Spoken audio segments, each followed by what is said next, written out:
1:30 na ng madaling araw. Yun, nirepair nga pala natin yung Block 17.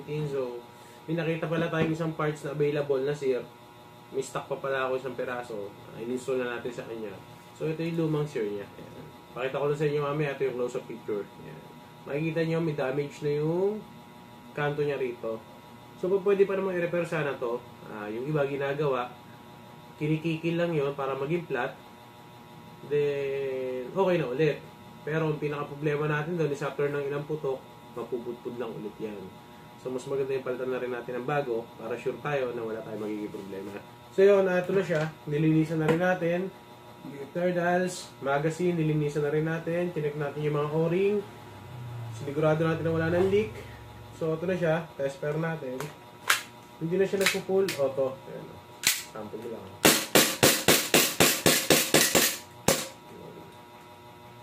Tapos na yung hangin niya.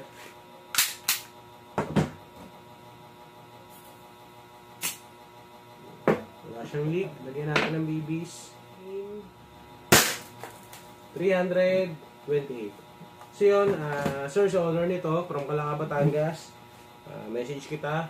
Kung kailan mo pwede pick upin, magsabi ka lang sa akin. So yun lang po. Maraming salamat.